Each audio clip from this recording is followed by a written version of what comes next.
Welcome to the Independence by Design podcast, where we discuss what it means to be a business owner and ways to get unstuck from the day-to-day so we can design a business that gives us a life of independence.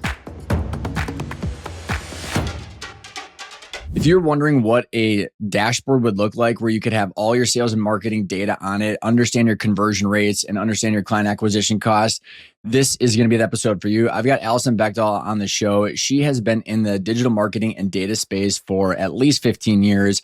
She was referred to me from a client and friend of mine, and you'll know who I'm talking about if you're listening in. And they have a ton of traffic, and Alison is a master in her craft. We are going to be screen sharing, but also talking through some of the material that she's got so you can actually see an example of what is actually possible. And that's what I want you to take away from this episode is the goal is to show you what is possible from the data and the strategic thinking. So that way you have an idea to get judge the gap between where you are and how to get some of the information in the dashboard that Alison's walking through. I hope you enjoy. And as always, I'm trying to get better on the interview and my podcast. There was a lot of feedback recently that I interrupt and I have too much passion. So trying to balance that all the time. And I really love this topic. So hopefully I'm getting better. See everybody. Alison, so pumped to have you here. Excited to be here. Thanks for having me. Shout out to Bjork. I think he listens every once in a while. He'll probably see your name and probably be tuning in. So what up, dude? Hey, Bjork. And also Pat, who gave us the intro. I was very excited when you had reached out. I don't know, it was like a month ago or something like that. And your expertise and data and understanding the client acquisition journey and the funnel, and it's just, when you find someone, I don't know if you have this, but when I find someone like they have their passion and their craft and it's the same thing, that is you. Thank you. And I can tell because of the passion and how fast you talk about it. And I'm like, sure, energy rivals mine. So I'm pumped because I want to talk about the customer journey, how to map out that customer journey and all the different places people find the original engagement, how it goes all the way through to purchase, and then that eventual client acquisition cost and the repeat. But before getting out into the nuances, how did you get passionate about this, Alison? What's the backdrop for everybody?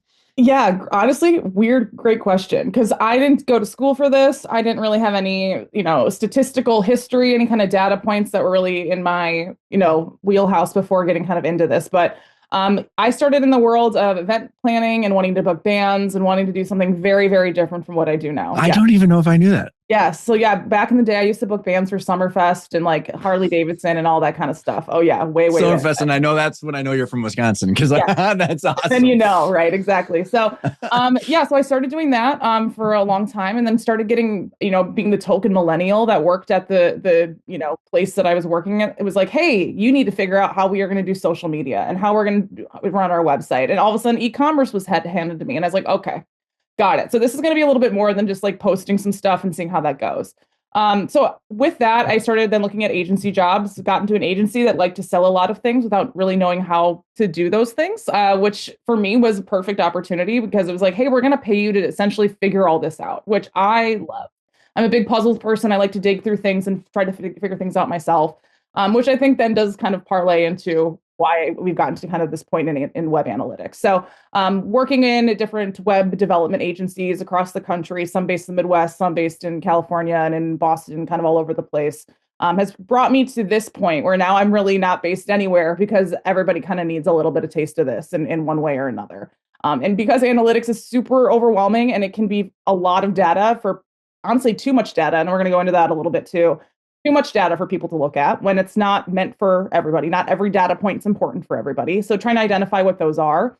But once we kind of have that, that framework, it's a lot easier, a lot more digestible for people. So that plus the introduction of GA4 within the last couple of years, kind of having people to relearn the whole system if they had some kind of analytics history, that also kind of played into where I'm at today. But yeah, it's something where I like to it's almost like behavior analysis, and it's kind of like a little bit of psychology, a little bit of just, anthropology, if you will. It's kind of a little bit of what's the story telling you, right? Yeah, it's exactly. So it's like, where is it? What are we finding of this and what changed? And where is that kind of all coming from? So little bit of connecting storytelling, but also remembering that we're all consumers as well. Like, okay, so how do I want to be how do I want to be advertised to? How do I want to be reached? How am I searching people? How am I doing this kind of thing in my everyday life? And I think that's something that people forget about weirdly all the time. It's like, wait, why are we sending that email out? Did you want to get that email on Thanksgiving? Because I don't want to get an email on Thanksgiving. Do you? Is that going to be important to you? Are you going to save it and put that information in It's your my calendar? favorite day to unsubscribe to shit. Correct. Exactly. So it's one of those things. That's Like fantastic. we need to think about like us as consumers, how we want to be, interacting with brands, and that's also tying that back to the data itself. What before we get into a lot of the details, because we're going to get into some specifics for everybody. I think we're going to even maybe do some screen sharing and stuff like that. But Alison, I where did you said things that triggered of like anthropology and stories and psychology, and you and I were talking on our last call about like the first principles of understanding how stuff works. Like, was this driven into you as a kid of like what's the story? Because like I think getting to the data and the specifics become a byproduct of wanting to understand how shit works. Like how does your brain, where did this come from? Um, I think a lot of it weirdly is probably because I'm an eldest daughter. And just because like, hey, you're the person we are gonna figure all this out with you, so you better figure it out too. And you have high expectations for us. So like that's, just kind of in the true psyche of it, I think is definitely something to be said there. But I think that I've always, websites are really interesting. I think we came out like, and all of this is like when I was starting into the workforce, web was still, again, it wasn't, I don't want to say all that long ago, but long enough ago where like things change and evolve, obviously, very quickly when it comes to digital and web space. So I think that it just was, hey, what with kind of this perfect storm of this agency that was kind of like handing me keys to like figure stuff out, I got to then kind of really dive into stuff I really liked too. So like even though I was given stuff that like, hey, you need to figure out Google ads for this client. Okay, great. I can figure out those data points. It's not my favorite thing to do. Whereas my favorite thing to do is going to be more in that storytelling, more in that digging portion. So like, I think that is. Which is like what for you? Like, why do Yeah. people buy, or like what's like the big one or two questions that Mhm. encapsulate or like puts a container around all the work that you're doing, do you think? Yeah, so I think that there's kind of twofold there. The first thing is my data set up correctly? Is it set up properly from the beginning? Is that the first thing that should be done and thought through for everybody? And I'm saying that should be thought through at least once a year for everybody, realistically. Because if I've seen it and I've worked for some very, very big brands and can attest very much that there are the biggest brands in the world are the ones that had something that was set up probably 15 years ago that wasn't done probably right the first time and has been broken the whole time since. And nobody knew because somebody was hired 15 years ago and the person who hired them has long gone, et cetera. It's been gone for 11. Correct. So that's where it's like, it happens all of the time. It's like, hey, let's make sure our data is, first of all, where it should be and correctly implemented. Then from there, once that's kind of done and that audit process or whatever have you is done, it's then looking at, okay, what has happened to this point? Why are we here? And a lot of it is we don't know, our sales are going down, our revenue is going down, we can't get sessions, we can't get leads. And it's a problem is usually what it is, likely tied to revenue. So when we know that revenue is going to be likely the key performance indicator, that key goal that we're kind of chasing, once we know that's our primary, there's going to be a lot of secondary and tertiary ones though. And that's also what's forgotten about. It's like sales, 100% yes, but also newsletter signups because newsletters are going to drive more traffic to the site. Therefore, we have an engaged audience. There's a little bit of kind of playing out every single aspect of these users and how they're getting to us, how they're finding us. It's understanding those. GA4 and Universal Analytics, I think, actually did a much better job of organizing kind of the data to help users think about it a little bit clearly. How Universal Analytics used to split data up was into like 3 different types of reports. One was user-based data, demographics, age, location, pretty simple. Next one is acquisition. So where did the user come from prior to the site? Okay, great. Where did they come from prior? Was it from social media? Was it from a webinar? Was it from an email campaign? Where did they come from? And the third one is behavior. So what did they do? Once they got there, what did they do? What pages did they visit? What things did they click on? What videos did they view? What downloads did they engage with? Those are the kinds of things then that we want to understand. So not only are we understanding our users and audiences, which is going to help us with targeting, understand who's actually already purchasing it from us, who's finding us, then great, which channels did they use? Which ones are the most beneficial that are driving to our primary, secondary, tertiary goals? And then behavior-wise, what are the common steps that are getting to that? And a little bit of us thinking through this way is honestly the backwards way of how I tend to like to think through this. So how I tend to like to think through this is actually working backwards from our goal, from our conversion point. That's a big thing that, a lot of when I have goal and KPI planning sessions with my clients, which is honestly a prerequisite for every single client that works with me, people can say that they know their goals. Yes, we know our goals revenue. Yes, we know our goals leads. We know that again, that might be your primary goal, but we need to figure out what these other goals are, the other touch points are as well. Right. Which is so fun because let me spit back at you the things that I think were really important to highlight for the context of the people listening in and how they fit into the ownership operating system is predictable revenue. Like when I look at a company like Alison, it's like every single month we need to get revenue on the income statement.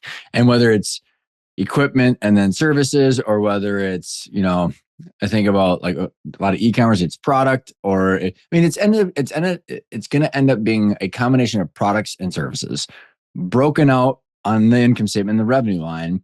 And the question is, what got those revenue lines there? Right. And so it's it's the leading indicators. When I hear like the secondary and third, the goals is the conversion rates to get to the revenue on that point. Because like when I think about it, Alison, when we're doing a forecast, give you some context, like if we're sitting in the boardroom and we're looking at a company financials, it's like, okay, every single month. So like right now we're like wrapping up 2026. 2025. We're looking at 2026's budget. So I want to see every single month, how much revenue do we think is going to land in that income statement every single month for 2026? And then the question is, do I believe it or not? And I came from a world where my old business was not much in the sales, or was not much in the marketing, but it was sales. So we had 22 salespeople, and it was 400 phone calls, 15 appointments, 7 net news, 5 proposals, 3 closes, and 33% of that revenue in the funnel closed every single month for 20 years. We can get that level of data on the whole customer journey, which is why I find the expertise that you have is very fascinating, because it's the leading indicators of the conversion rate. So here's how I want to summarize this is when I think about a customer journey, it's like, okay, for that equipment or that service or that product, what had to happen and how long did it take? And then how much are you willing to acquire that dollar of gross margin, of gross profit? And so like how much of the gross margin are you willing to spend to then push up to trade shows, newsletters, videos, ads? And then the question is, do more of what works more. And so like, that's when I think about, you mentioned predictable revenue, and that's really one of the modules. And so it's that whole journey that's not tied to the financials that you have figured out a way of grabbing everything tied to that customer journey. I mean, is that a fair way to put it? Yeah, absolutely. So, because that's to kind of put, I think maybe a bow on top of it is what we need to do. And it's whether it's online, whether it's offline, wherever it might be occurring, is taking our goal, our primary goal, and working backwards to every single step that a user needs to interact or engage with before accomplishing that goal. So if we think, obviously, e-commerce is very simple. We take a purchase. Great. Okay. So what do they have to do? They got to visit a product page. They got to add that product to cart. They got to find that product. They've got to, we have to look through quite literally that entire journey backwards from acquisition, from them getting to hey, where could they come from? Where could they land on? So once we identify all of those steps to that final conversion point, it's making sure we have the tracking in place for those, making sure that, hey, we must be missing something, because there's this whole area that the consumer interacts with. Maybe it is salespeople, maybe it is your email system, maybe it's could be just forms on your website. But if we're missing the tracking of that item, then we don't know what's happening. And we miss that whole third question of like the behavior of the user on the site. And we don't know our behavior of that user, what they should be doing, and how we can facilitate them to that conversion point. And if we're not tracking that along the way, really, again, gaps just for analysis, but then further, even more conversion rate optimization, which inevitably does, happens on the line in every kind of website that has a website or kind of conversion point, is what does a CRO effort look like? And if you're not tracking all those steps up to that conversion point, then you don't have any CRO data in place to even begin. So that's another part of it too, is a lot of the stuff that we do web-based is not retroactive, meaning if I implement something today, I don't have yesterday's data. So a lot of this too is making sure our data is set up properly. We've got our tracking implemented, and it's implemented early on, so we have data to use for historicals and to use for making business decisions. But those are, definitely some of those things that we need to be kind of thinking about in a sense that, yeah, of course it makes sense. Duh, of course we need to be tracking those. But practically in a web and in a statistical and data based, hey, maybe people are falling off at this step. Okay, why are they falling off at that step? What's happening? Is the salesperson not getting to them quick enough? Is it the form didn't send a thank you with a link included that we didn't QA? There's a lot of things that we are missing when we don't have those data pieces. Yep, totally. And so here's what I was thinking.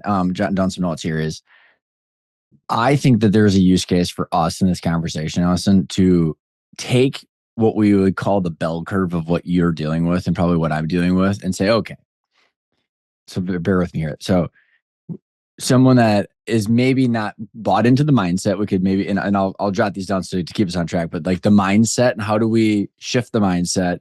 And then let's say they have a ton of shitty or no data. Where do we, like, how do you approach that?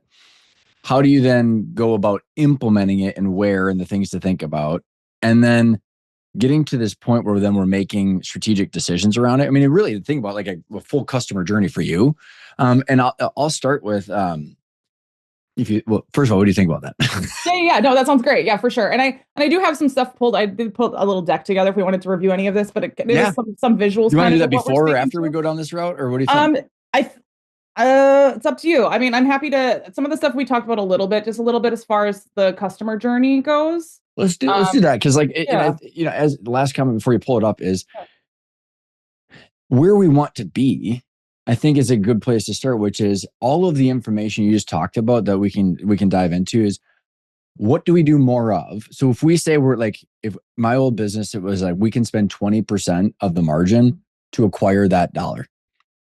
What do we spend it on?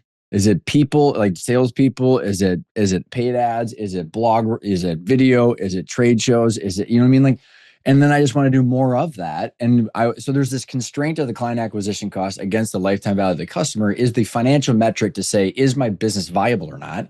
And then we pull it up to say, okay, what do I do more of so I can predict out my future cash flow? And like when I look at like a lot of my clients, outside of the financials, once they get the financials put together and the people have been working really hard on that, then it becomes like, okay.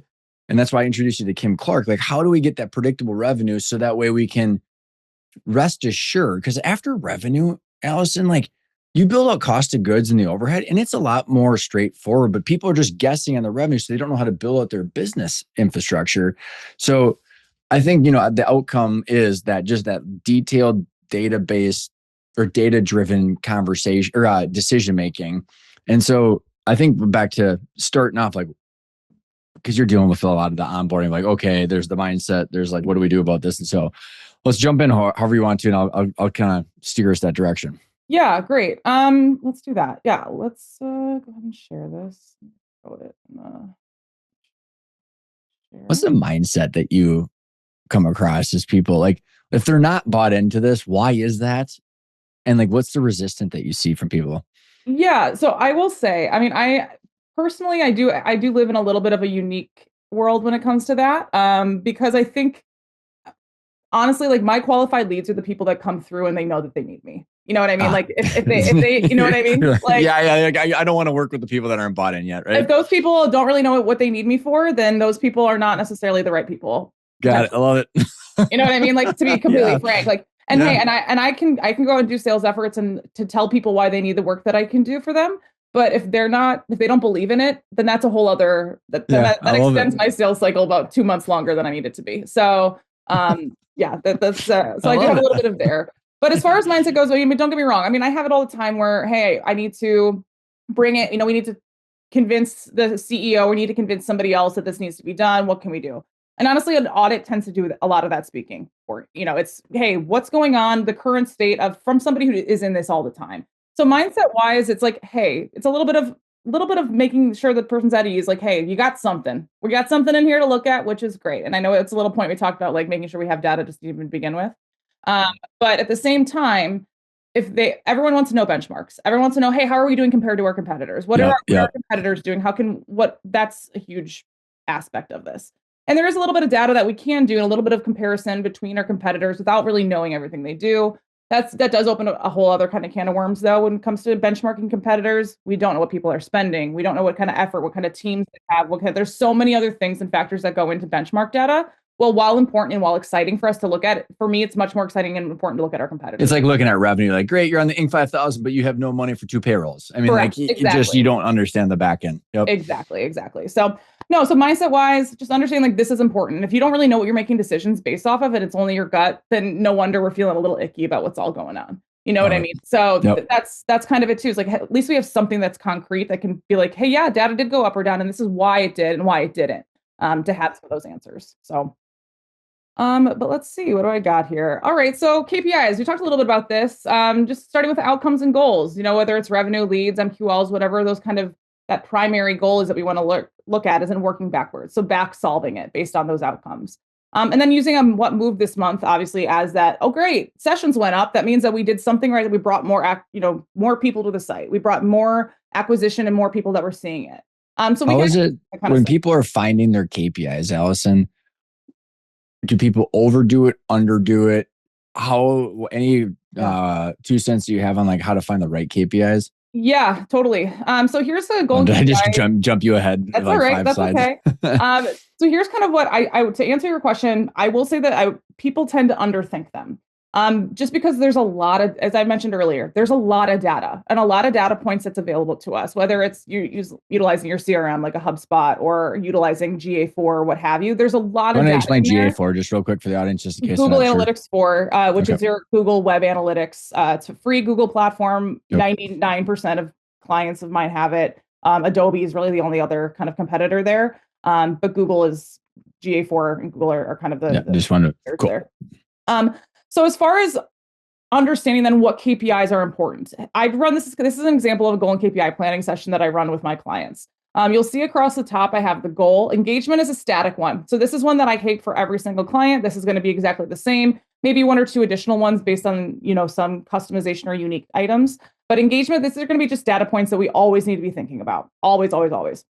And then from here are going to be our actual great leads, webinars, podcasts, careers, email, other goals that we might have on the site, where the source is. So, hey, where's it coming from? The website, the CRM, webinar provider, et cetera.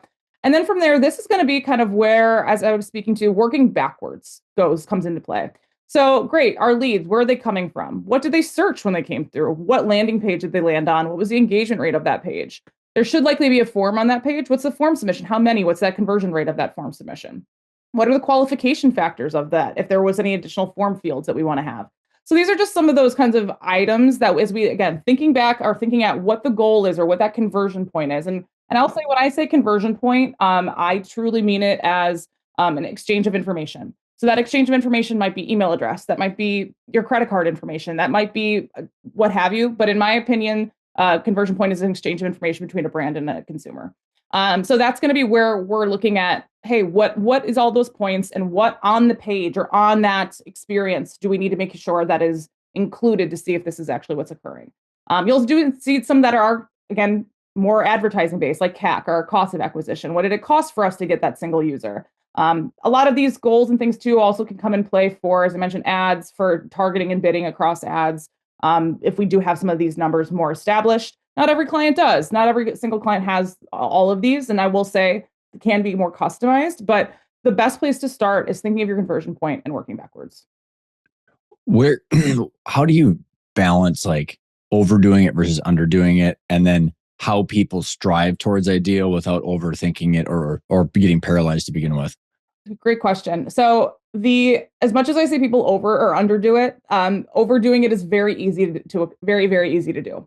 And what I mean by that is, like, from even as me being the person, like, great, we've done this goal and KPI planning, and now we have all these gaps, all these things that we need to be tracking that we're not tracking.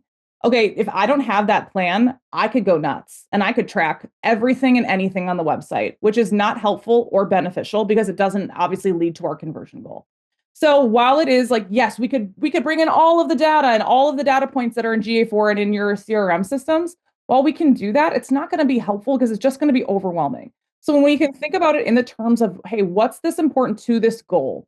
Based on that, that's going to keep us a little bit more siloed, keep us a little bit more focused on what we're trying to be doing here versus that. And that's why keeping that engagement column is still super important. We still want to know those sessions and if sessions are up or down, what pages are the top page, viewed items. We still want to know that information, but it's not necessarily tied to one specific goal because it's tied to all of them. So we need to make sure that like, hey, great. So those engagement metrics are going to be based on every single thing we're going to talk about. And they might be reiterative and we might, hey, say the same thing more than once. So I think for example, form submissions I have here under leads, although I might also have form submissions. Sometimes I've got them under here too, or acquisition sources. Because engagement is how they're engaging with your material. Correct. And then you're then mapping that on top of the actual conversion points of where they're flowing through the customer journey to get closer to a purchase. Exactly. So we just want to make sure that, hey, we've got our basic engagement terms, our basic engagement items that is good to know. Then everything else should be more custom based on what your personal. And is it I'm tracking you and like atomic habits where it's like, okay, I mean, like everybody, we're going to round out to the end of the year and people want to go to the gym and then they, flop off by February because there's like, I'm going to redo my routine, my sleep routine, my gym routine, and my diet and everything all at once. And they don't do anything. Is it, when I think about like bites at a time, do you ever start with, okay, we're going to start with like the top 5 conversion points, make sure that the data is there. And then we continue to branch out from there after that to say like, first it might be, I want their email. Then I want them to go, like for me, it's like, I want their email. Then I want them to sign up for a paid virtual workshop. Then I want them to fill out a form and then maybe have a sales call. And then all of the stuff underneath that is going to be unbelievably important to track and get to see, to be able to better apply effort behind. But, with half my clients, it's like, we don't really have a CRM, or we do, or we got the website data, but we, don't know what to do with it. So any thoughts on that? As far as kind of the data points themselves and understanding what's important, what's not important, the bite-sized portions of it, starting at your most popular conversion point makes the most sense. And is right? that like your sales stages? Essentially, you start at your sales stages first. Yes. So start at your sales stages first. So, and how I broke down kind of this goal and KPI planning, it is very much like, great, this conversion point, or this is what I want them to do. What I also often see is that it's not necessarily just based on goal of conversion point, as I mentioned, but the goal might also be like effectiveness of our Google Ads campaign. So a goal might just be Google Ads altogether. So then we'll look at the source of that specifically and understand how that's performing based on each of those touch points. Great. Where's Google Ads sending into each of these funnel steps? So we might actually look at it then based on a channel, not only based on the goal itself. So it's 2 different dimensions. So you would start with sales stages, right? And then you might do channels, right? Mm-hmm. Where you could be like looking at maybe like if you have a sales team, you'd be looking at the CRM data versus like Google Ad paid spend or something like that. Exactly. Okay. So then you'd be able to pull those in as well, like using a HubSpot or using a CRM. If you have one of those, like there are definitely ways to bring that data into and be able to visualize it in that way. So you can see it a little bit better, understand where those fall offs are, understand where those gaps are occurring, and where that tightening can start occurring as well.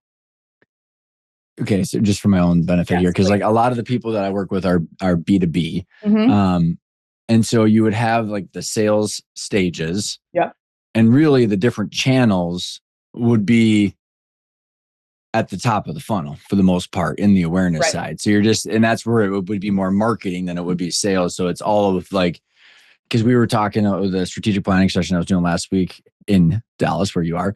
It was about diversifying away from SEO and paid because of the challenges coming up. So we were trying to figure out the different channels, but the customer journey to buy that product is going to be the same after the acquisition. I mean, like, so it's kind of like, it's really just the top of the funnel. Right, exactly. So that one of those things that, because there is usually money and time that are spent in those acquisition sources, that's why traditionally we also do see them as like a goal or as a conversion, is because there is effort and time being spent there as well. So that's why also we see it that way. But yeah, so kind of based on this, these are obviously the steps, and these are kind of those 3 different, or I guess adding the 4th for our offline data behavior of the 4 different types of data that we can kind of understand from analytics or Google Analytics. Acquisition, where they came from; engagement, what are they essentially engaging within that behavior, and then offline behavior as well. So that's just for the people listening, and we have awareness, decision making, lead qualification and conversion for a B2B sales funnel. Yes. Yeah. And again, that this lead could also be, could just be engagement if you're not B2B, or qualification could be sale, or could be, there's a lot of different things that, can swap out depending on the funnel. But regardless, just making sure that we're understanding kind of where these things are occurring. Where is all this stuff happening? The awareness is happening on a search engine result page, on ads, via referrals. Decision-making is happening within the content based on reviews and comparisons. The lead itself is going to be a form or a call or an email. The qualification, form, call, email, same thing with that final conversion. So once we can identify where these things are happening, that's going to help us then identify what data points and where we need to kind of plug into those. This is awesome. I want to hone in on this for a second, because for context for the people listening, the way I think about this for like ultimate decision-making and the data is, if I want to have a certain amount of income in each revenue line per month in the income statement, we then would have this customer journey ahead of that. And we'd say, okay, what are the leading indicators of the customer journey that we want? So let's say I'll identify it's awareness, decision-making, lead, qualification, conversion. You're starting with identifying that customer journey, Alison, tied to the ideal client profile of your products and services. So that's where that ICP comes in. But then you're going, where's this information?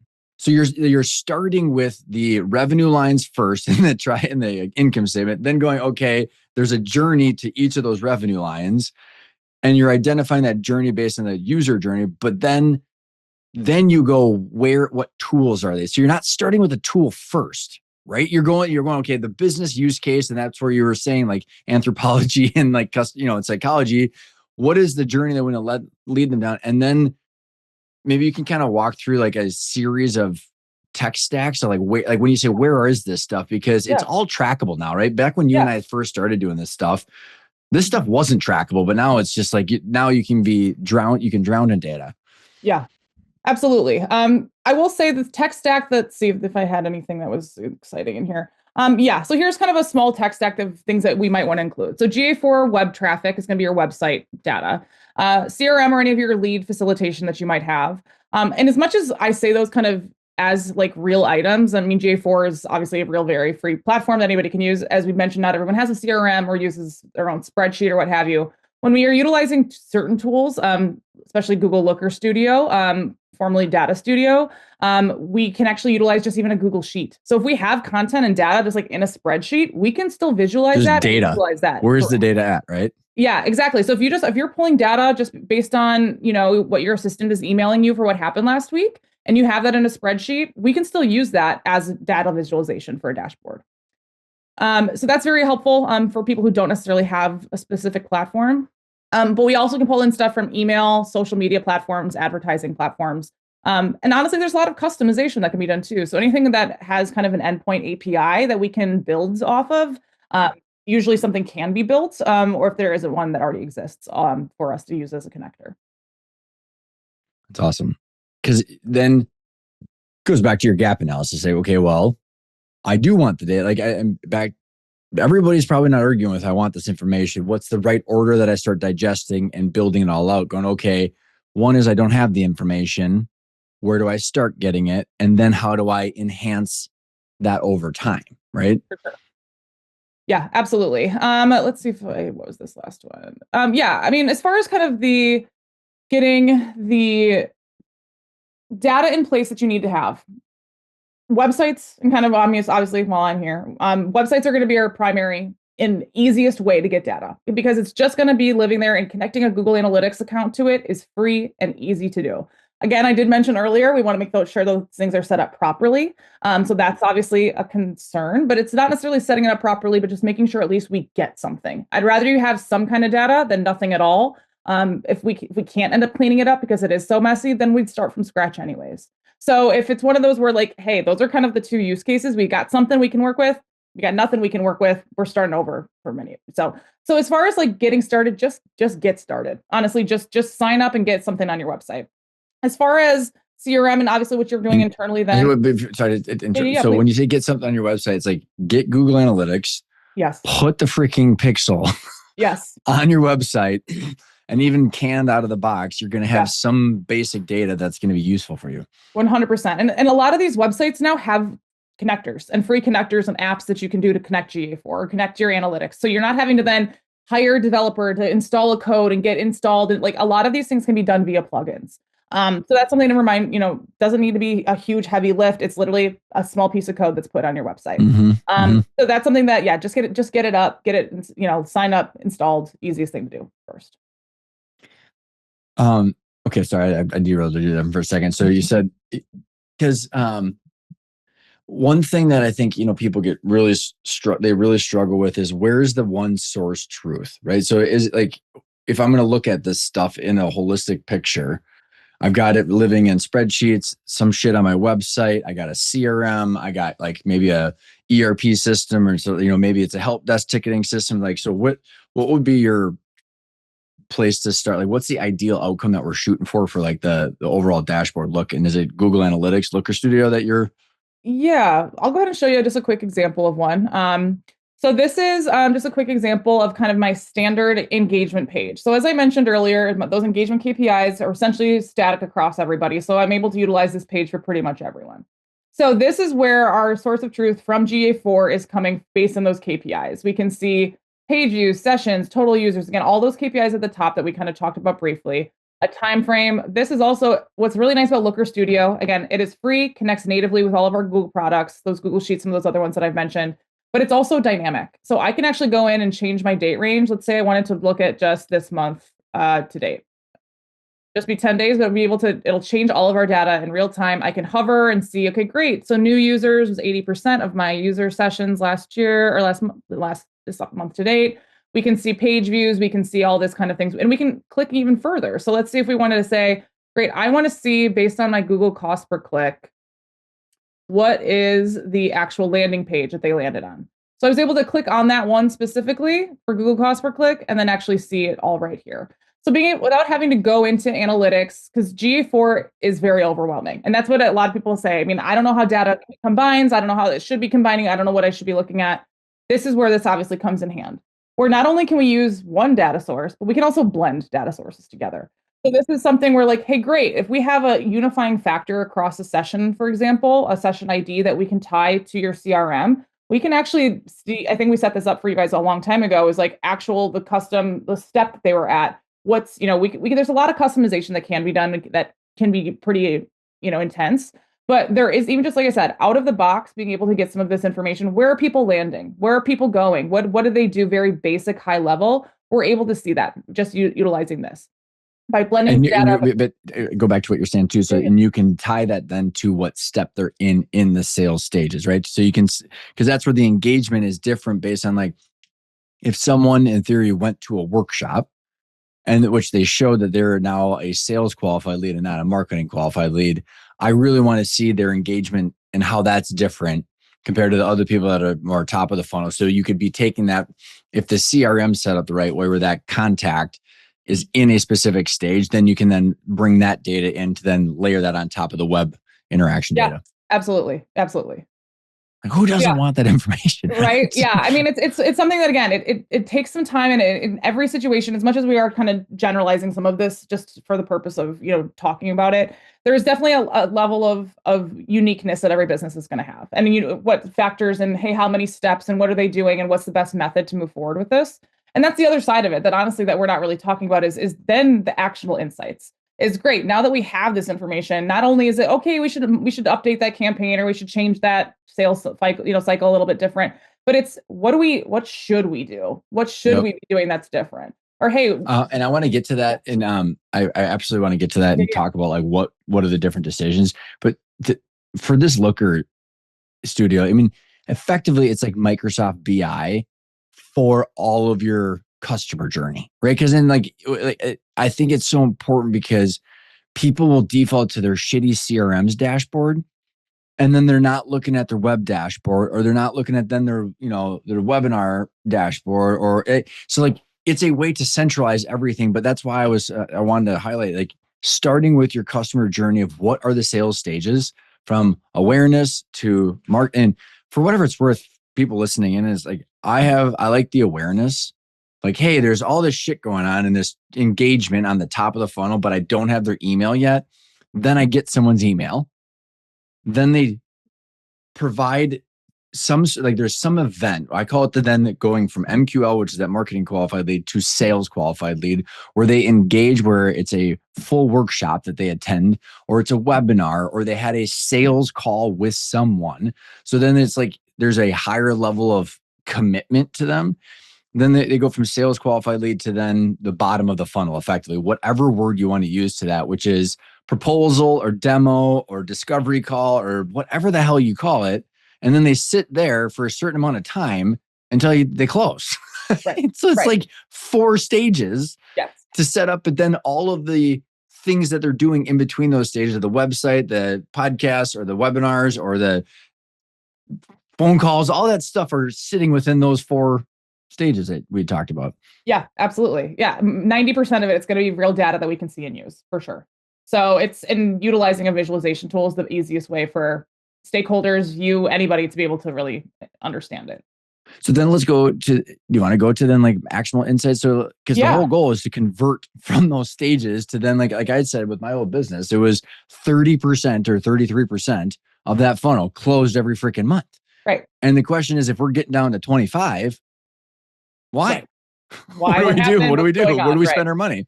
Exactly. So those actionable insights are definitely the next part of this. And I will say is I think probably the most what takes the most time to understand and being able to analyze. And I will say, hey, could you probably copy and paste this data and throw into a LLM or ChatGPT to try to understand what's going on? Yeah, probably. Am I going to tell you that it's going to be super accurate? Probably not. And I can tell you that from being somebody in this space and literally doing that to save time, to have like, hey, I have got to get this report out. Here's a quick screenshot of what I see. What's going on here? And I will have to redo the whole work because it's absolutely not correct at all. So like as much as let's touch on that for a second, because on our last call, we talked about that. And that's why I know you know what the hell you're doing, is because the first principle thinking we can't outsource to these GPTs, because I was watching Peter Diamandis. Did you ever watch Moonshots? You would like Peter Diamandis. He wrote the book Bold and Abundance. He's one of the best tech podcasts I watch. They say like with LLMs, large language models, everybody is you can't outsource the top and you can't outsource the bottom of the activity. They're middle to middle. So meaning we have to know the outcome that we're striving for with very, very clear detail. And then we have to be the ones to do it.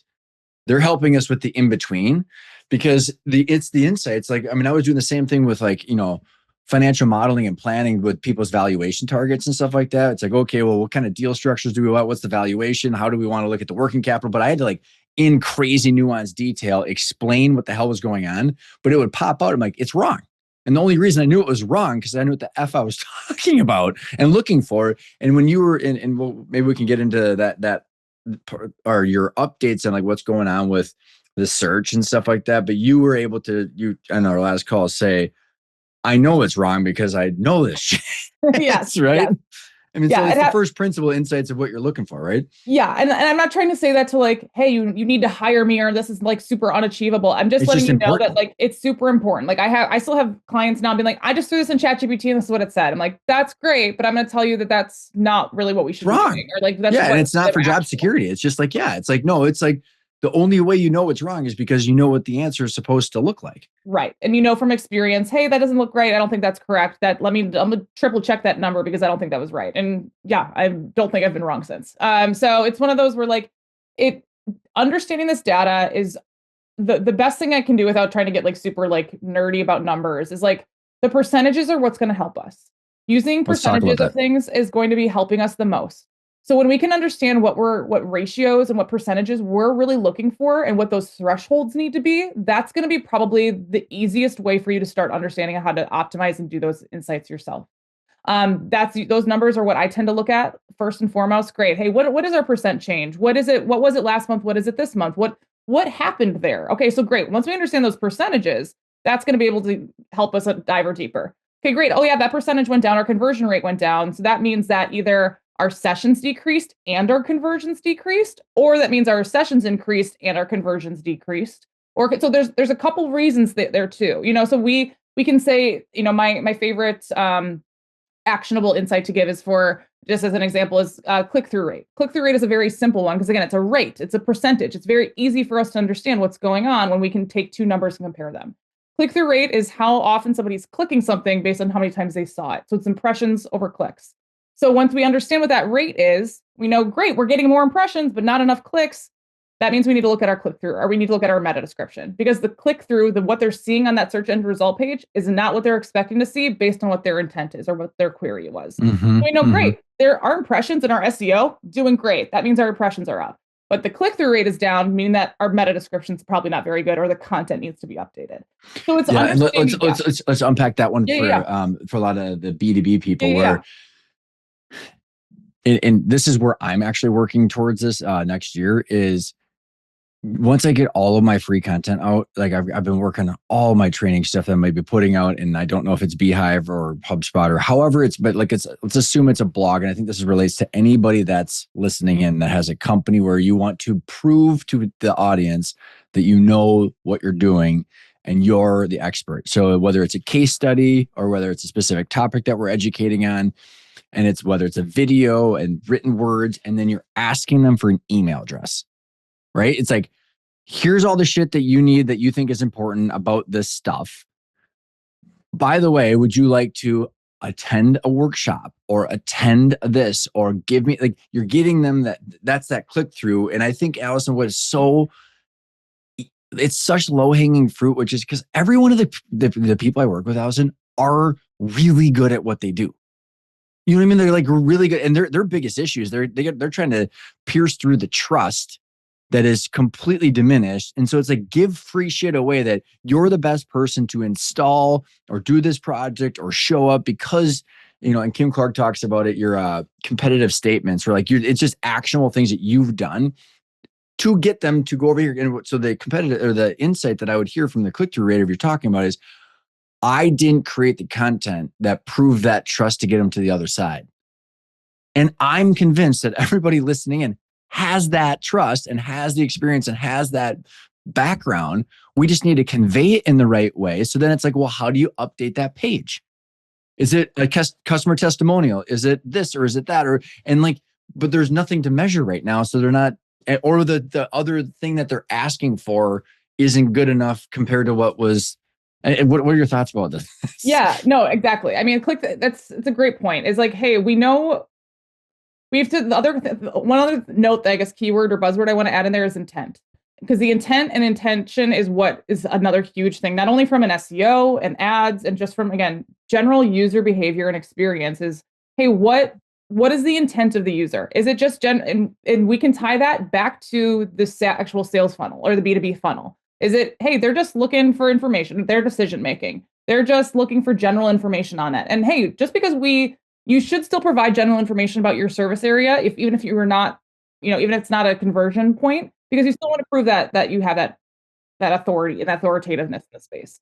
So there's again, a billion and one little, minuscule little things that can be and should be touched all the time. But just at least understanding where to start is definitely obviously where this data kind of comes in play. So you talked a lot about percentages. So what other percentages, and when you say that percentages, so how do you identify what are the top percentage KPIs that someone should be looking at? And then where do you start that pulling the thread of how to figure out what to do about it? Yeah. So as far as the percentages, again, anything that's going to be rate based. So when we're getting stuff that's very basic from GA4 Google Analytics, for example, sessions, users, page views, those are very, very basic data points that we're getting for everybody, mostly.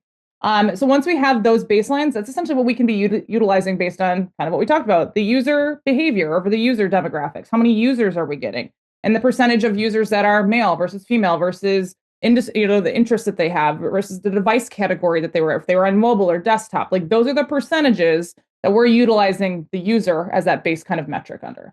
So once we understand that, great, we know what our baseline is. We know what our baseline portion of that is. And that's kind of something we didn't necessarily touch on, is the kind of that audit and base, not necessarily benchmarking compared to other people, making sure you have a baseline for yourself.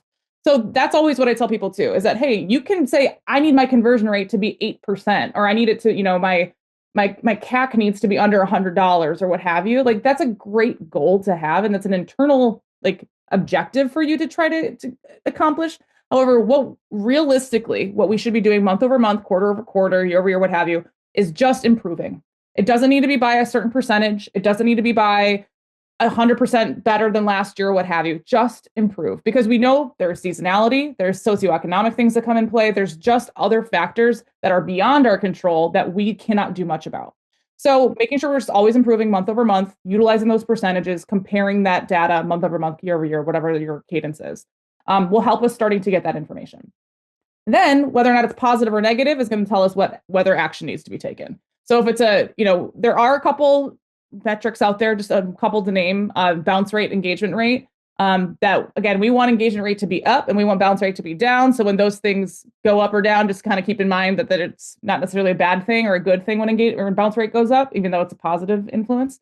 So there are some of those kinds of things that occur, but once we are kind of in that, great, we know that the numbers are going down. Why are they going down? What happened? What are those two numbers that we were comparing? What were the two numbers that we were comparing, and which one went the wrong way? Was it the sessions or users, or was it the conversions, or was it both? And so that'll tell us, great, okay, if it's sessions or users or page views, that's acquisition based. We need to do a better job of getting people to the site. If it's going to be one of those kind of core metrics, that's engagement based. If it's then, hey, more behavior based, then we know, hey, maybe it's not in the right place on the website. Maybe we need to change the wording. Maybe we need to A/B test something. Maybe we need to do something a little bit different, change our meta description, change our content.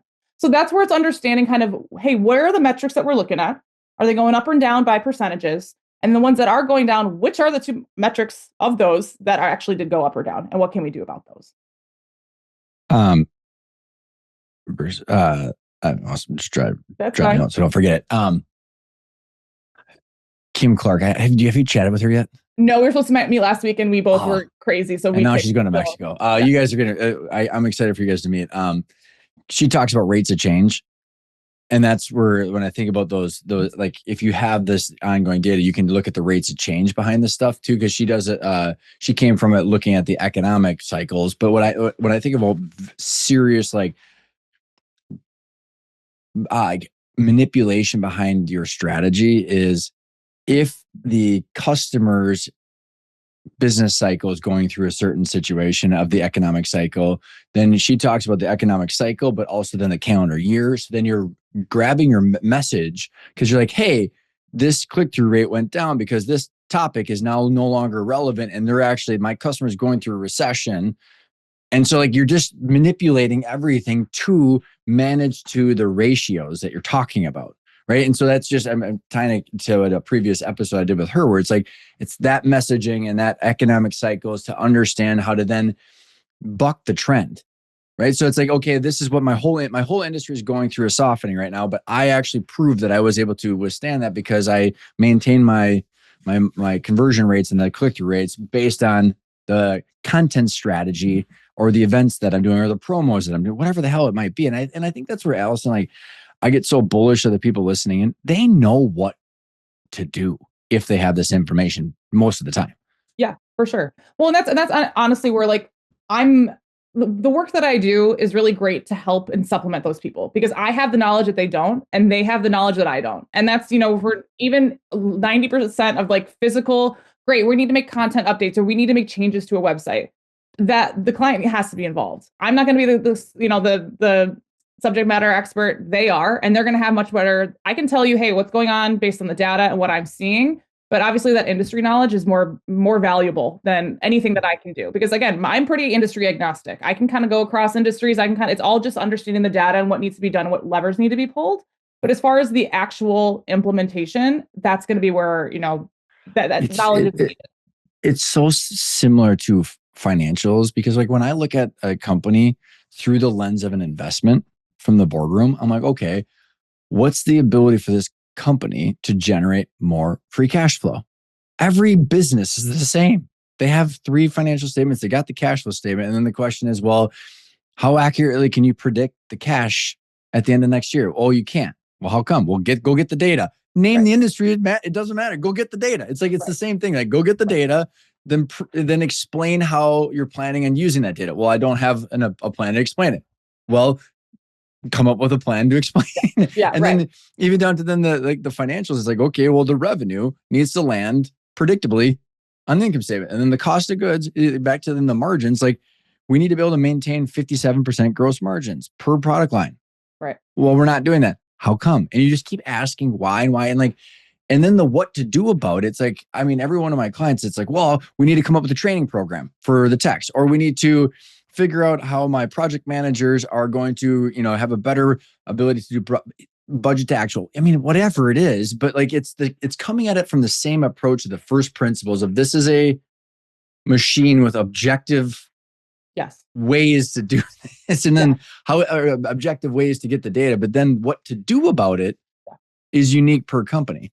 It is. And I will say, as a little bit of a shameless plug, one of the things that I'm currently working on and my company's working on is a SaaS product that is actually insights driven. So it's essentially taking my data in my brain, and based on what I know is like, hey, great, when this, again, my click-through rate example, when that happens, our click-through rate goes down, let's take a look at our meta description. So what is that tied insight based on that metric?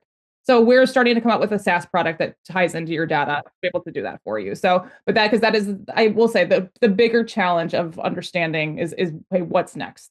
So what to do about it. Exactly.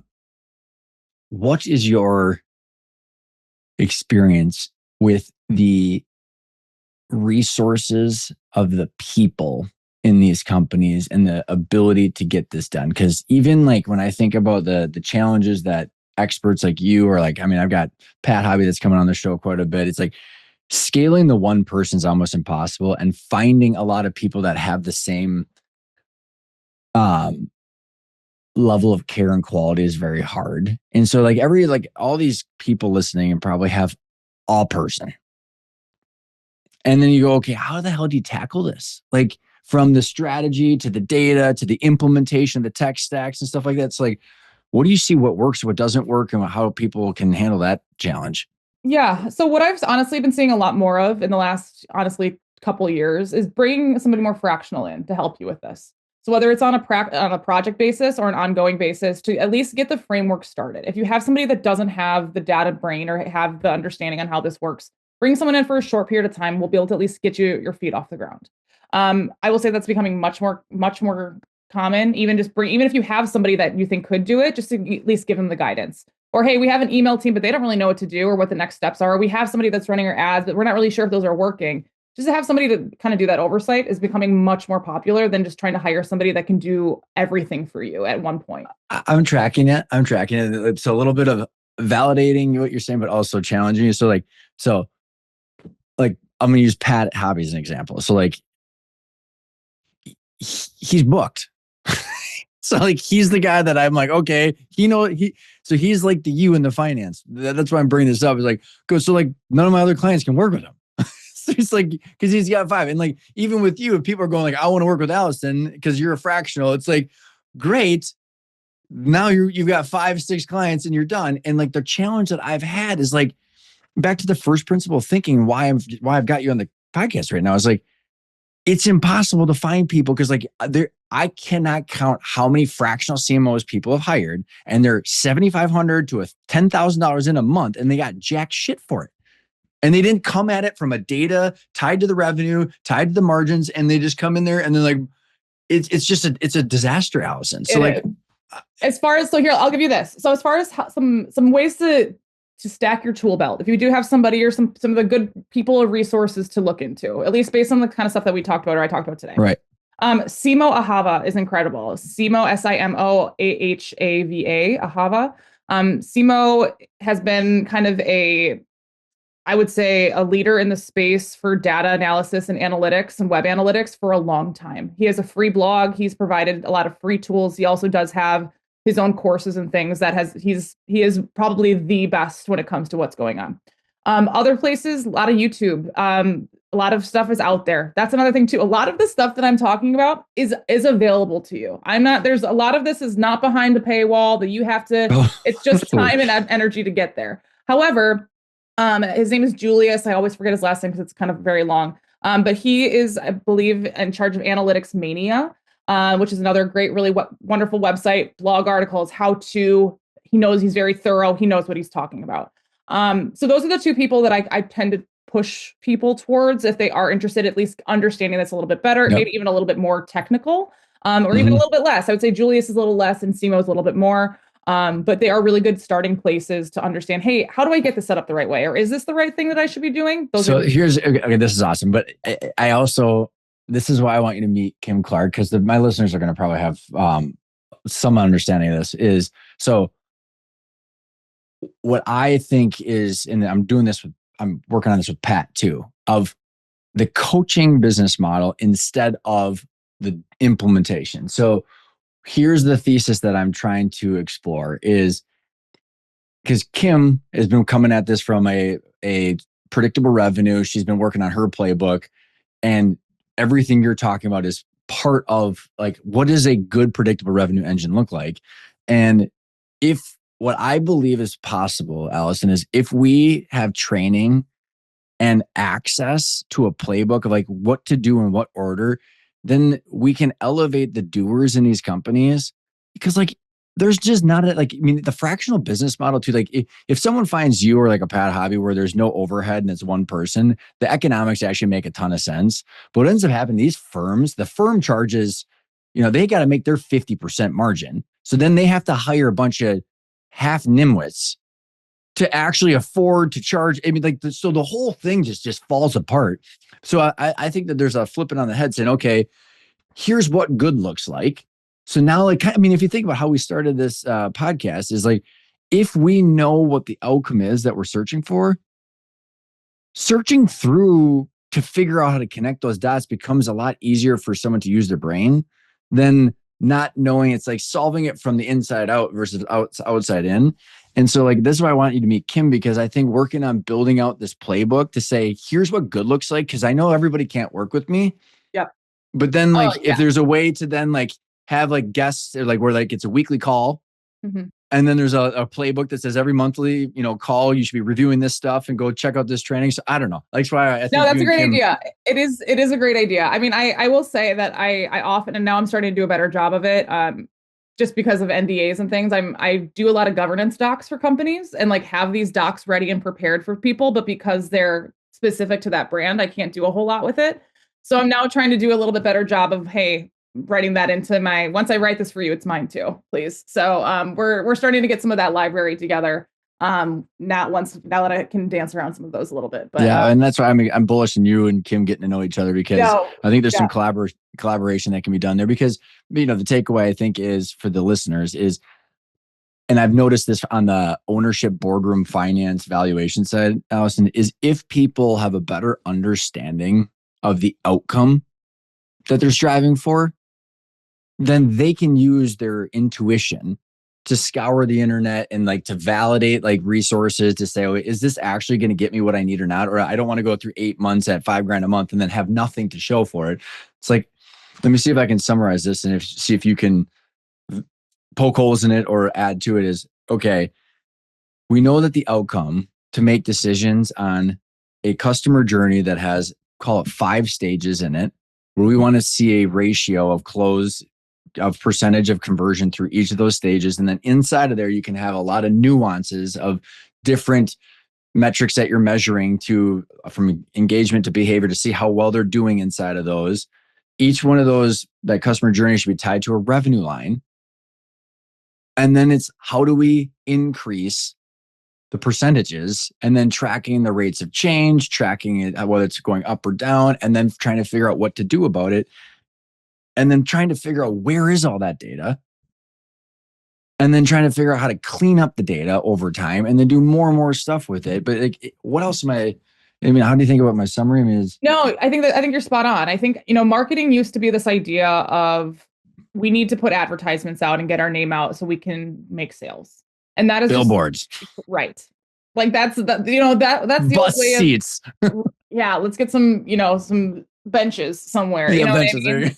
Right. It's going to be that. That used to be what marketing was. And it just isn't anymore. And if we are, and I know B2B and B2C, they've obviously vary, but there is so much more that we can do when we're tracking things now and actually make informed decisions based on just what what we think or what we thought was going right. Because otherwise you wouldn't be in the situation where like, oh, what's going on? Like obviously something's gone wrong. Sales are soft. Bummer. Right. Exactly. So I think that, as much as it feels like a lot, it is a lot. It feels like a lot. What are my data points? Where do I find this? How do I connect it? It is a lot for sure. However, marketing isn't going to go away from that anytime soon. So if you don't have a team that's unable that can't support that, or you have a team that cannot support that kind of mentality, like you're already behind. And like, truthfully, I mean, you don't have to have a one solo, superstar, but just being able to understand that like, we can't just be thinking about, hey, what is the cost of the mailer that's going out this month going to cost? And what's, hopefully we get 2 people that come back on it. Like that is not viable to be doing on a monthly and an ongoing basis to actually support your dollar. Because, realistically, when you hire somebody like me, or I can have zero ego about your data because it is what it is. The data is what is performance and what is real. And I can't, there's nothing I did, nothing you did. People have to step on the scale though, Alison. Do you find that that's part of the issue? Sometimes you're like, okay, I have to admit. Oh yeah. That it's a dumpster fire. Yes, of course, there's definitely some of that has to take place. But I will say, at least in my experience and more recent experience at that, most of the challenges that I have seen within marketing and digital marketing and trying to get things to get to a point where people want, the biggest challenge is usually internal. And I say that from an internal process and internal processes and who's doing what standpoint. I will tell you, most of my clients have that problem where there's politics and other stuff that's involved where I'm thinking about a client right now. Yes. And I know she's probably listening in and going, no. Yeah. My clients probably know the same thing too. They're not obtuse to what's going on here. So, I think that's finding the right people is definitely, I don't have to drill that into how important that is for people, but I think that it's understanding where digital marketing is going. We've talked a little bit about LLMs. We've talked a little bit about, haven't talked a little bit, AI obviously on the horizon. There's I don't know what your timeline is here, but like you want to speak for 5-10 minutes on just like, because I think we could springboard off into maybe a second round 2 where we dive into a lot of like, where is actually AI going? But like, I think because I actually went right up to my wife afterwards and like, all right, by the way, she wants to talk to you again about her company because they've got a lot more of their shit together. Great. I thought your 2 cents on it was very much similar to mine on how in the business side and the finance side, like, okay, like what's hype, what's not, what should we actually be like, what kind of panic or urgency should we have on where, but like, what's your thoughts on it? So my thoughts on AI, to be honest with you, and kind of LLMs, ChatGPT, just for general conversation purposes. I think that honestly, people got really excited about it really fast. I think we've seen this happen in a lot of tech, like hyper exciting things that occur, and people get really excited about them. And then the excitement, or all of a sudden we start poking holes in it. And all of a sudden we start being like, oh, that isn't actually how I thought it was going to work. And we start seeing the effects of it on other people. And I think that's what's been happening quite a bit with ChatGPTs and some of these LLMs is like, it's a lot of reconfirming bias, and it's not a lot of actual understanding of what's real and what's actually helping us. So I think that it's like any other tool, knowing how to use it wisely. However, when it comes to tracking and utilizing it as a true marketing tool, I think is foolish. I think it's something that is people are trying to, well, how do we start ranking in ChatGPT, and how do we start? It's like, that is quite literally not the point of ChatGPT. The point of ChatGPT, maybe for some research, some base brands, maybe some base names, but you are not going to be advertising on ChatGPT. Sure, you want to make sure that your content is structured well, but that's how it should have been structured for online search to begin with. So LLMs are going to be learning from what's already at play. They're going to be learning what's currently, how websites are functioning. They're not saying, hey, now that you have a website, you need to be giving us all of this data like this. That's what LLMs are crawling sites and understanding what's currently at play. So when it comes to optimizing for AI, personally, I think it's foolish right now. I think it's too young. I think it's too new. I think that there's just too many nuances and too much going a haywire for us to anybody have like, oh, we have an AI or GEO plan. Like we have a generated, we have one, and that's what we're going to do. It's like, that feels like a lot of wasted money for something that could quite literally change tomorrow because we don't know what's happening. I'm tracking what you're saying. And I think maybe just the word of caution for people, because my wife went to inbound which I think they're even changing the name of inbound now because of GPT and the LLMs. I think it's maybe a word of caution that the thought leaders out there are paid to make sure. It's like the weather people. Like they're gonna wake up and talk about the weather regardless of whether it's a storm or not. Right. So like, Totally.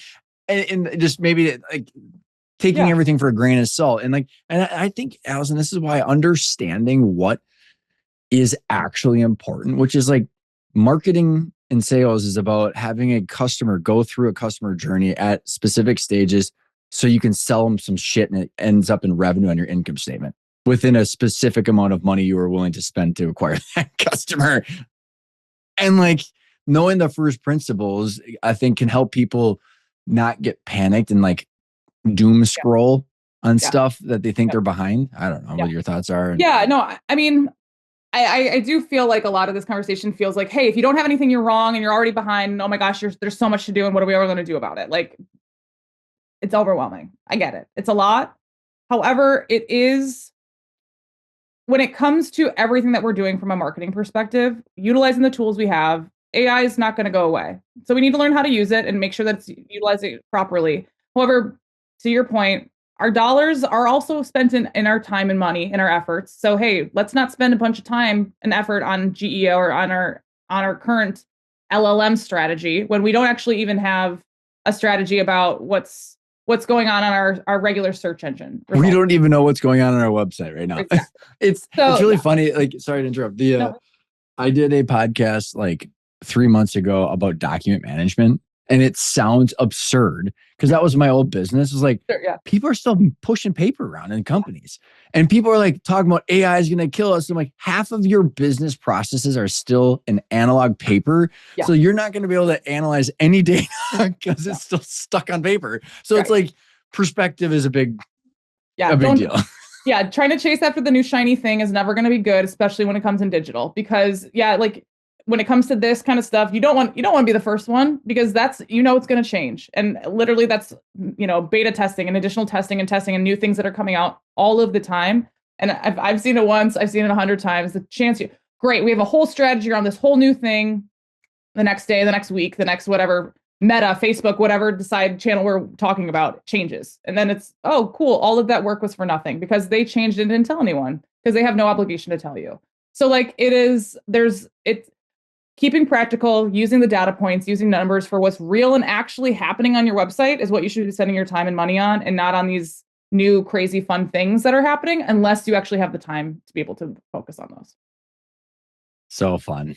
Anything else that we touch on that we haven't covered? I know it's dense. It's a lot, but it is something that gives you a lot of clarity. I will say, I feel like if you have unease, you're like, I'm not sure what's going on. Something's up. Something doesn't feel right. To even have just data points is going to make you feel better. So it's just to be able to understand. Okay, yep, that month wasn't good. Things didn't go so great. Where should people start? Like, what would be the first thing to do?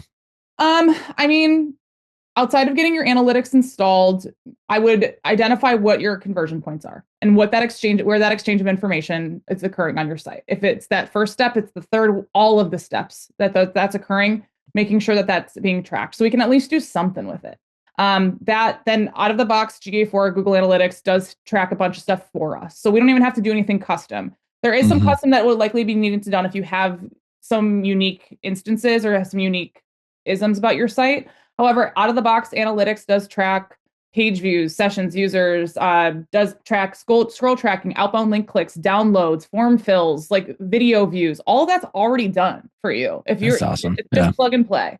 So it's just getting it up so it can see what it is collecting and what it's not, and then go from there as far as like next step and because then you can massage it later because you start having the information that you can just go back and. And I'll say GA4 does a much better job than Universal Analytics did when it comes to customizing it to work for your business versus trying to make your business work for analytics.